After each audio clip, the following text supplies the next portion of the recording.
Mortal Kombat 12 will likely ignore all of MK11's roster.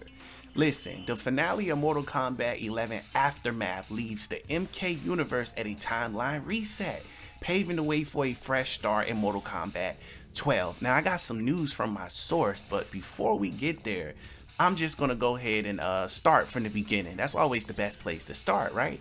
So boom, the finale of Mortal Kombat 11 Aftermath creates a pathway for a fresh start in the future of the franchise. Since the first game released in 1992, Mortal Kombat has consistently expanded its lore through background information on its characters, spin-off titles, and even the additional game modes such as the Krypt and MK11 or Conquest Mode from Deception or even Armageddon. Now, going into the future of the series, Mortal Kombat 12 will explore the lore further by moving away from its current roster, which is a great idea, but it's also risky. Now, elements of the deeper lore of Mortal Kombat has been present throughout the franchise existence, but it has mostly been regulated to the background history and world building subtext. Let's be honest, the ancestry of Kung Lao, which links him back to Earthrealm's first champion of the tournament, man, that remains an underlying story for the members of the Order of Light and its White Lotus Society.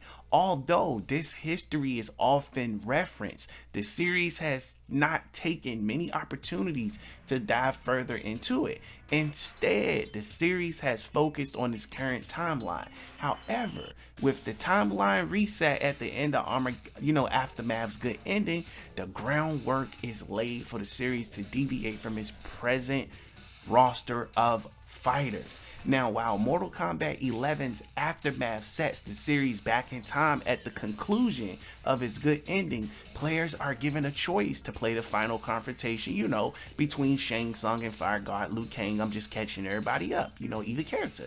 Now, choosing Liu Kang and defeating Outworld's Sorcerer sends the story's finale down the path of a new timeline as Liu Kang uses Kronika's crown and the power of the hourglass to begin its construction. But in doing so, Liu Kang meets the great Kung Lao, offering to prepare him for what's to come, which will be the place of Mortal Kombat 12, which takes place in the past, which opens the door for a future, current, and present roster. Now, the good ending in MK11 Aftermath, as I said, places the story in the very distant past of the franchise. This creates the possibility of a clean slate in regards to its roster. I needed to say that twice for those of you that did not hear me. Most characters in the current timeline would not be alive in the era of the great Kung Lao. Beyond Liu Kang taking the role once belonging to Raiden as Earthrealm's protector, man, might as well as the inevitable clash between Kung Lao and Shang Tsung will happen. This era of Mortal Kombat could, would, should, and will be, and we'll see the introduction of new faces from the past. Now, many of the franchise's fan favorites would not be alive during this timeline, which will disappoint a lot of you, especially from Earthrealm from the first Mortal Kombat tournament. However, Mortal Kombat 12 will follow the events of Aftermath, giving the franchise a chance to start over with its lore and history with this big reboot as a brand new roster of characters that has not been explored, and this is a part of MK history that they can go back and fix. Now, they built characters like Delia and like Argus with story, but we never actually seen the story. We basically just heard it. So I'm gonna be real with you. Rebooting the series by going backwards in time would be the best and most interesting move, and creating a roster of new characters would flesh out the rich legacy of the franchise. Simple as that.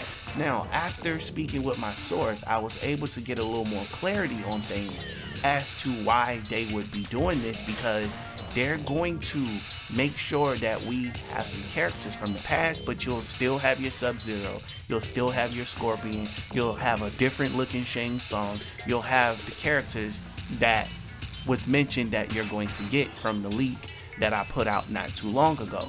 So while you will get those things, the story mode will be focused on the past, present, and future, as mentioned before. But shouts out to Mortal Kombat and NRS for doing this, because this is a brave move. This could make or break Mortal Kombat by them rebooting the video game in this way. Now, we know they've done reboots multiple times. I'm honestly sick and tired of the reboots, but I gotta give them credit, man. They did this one really, really good by having Kronika come in and rewrite the entire history. I don't know if this always was the plan, but they really hit the nail on the head with this one, with the graphics, with the storytelling. This is the most realistic Mortal Kombat game I've ever played, Mortal Kombat 11.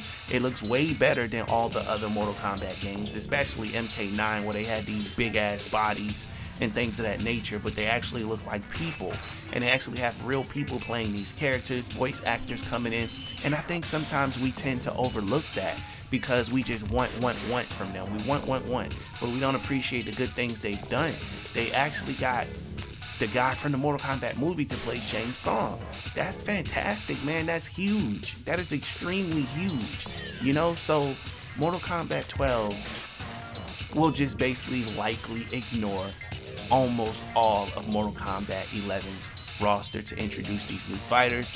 But of course, we have 3 combat packs that are going to be coming, and we're going to have unlockables and things of that nature. And it also allows NRS to explore in the past with the type of characters with old moves, old gear, old armor, ancient characters, spells, witches, warlocks, dragons, dinosaurs, those type of things.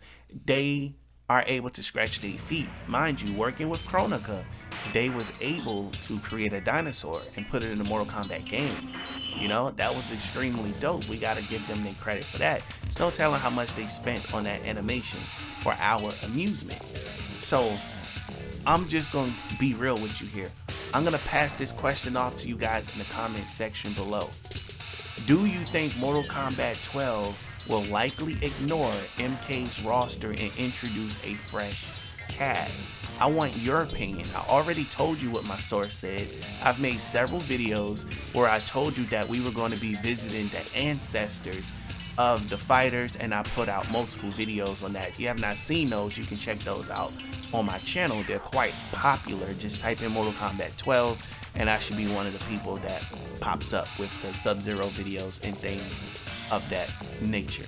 I'm not going to hold you guys here too long. I just want you to know, NRS, thank you, and we appreciate you for what you've done. Show NRS some love in the comment, guys, and be sure to answer that question. I'm gonna answer it one more time. I'm gonna pass this question off to you guys in the comment section below. Do you think Mortal Kombat 12 will ignore MK11's roster and introduce an entire league of new fighters like they did with the Combat Kids? That's the proper question I want to ask. Sound off in the comment section below.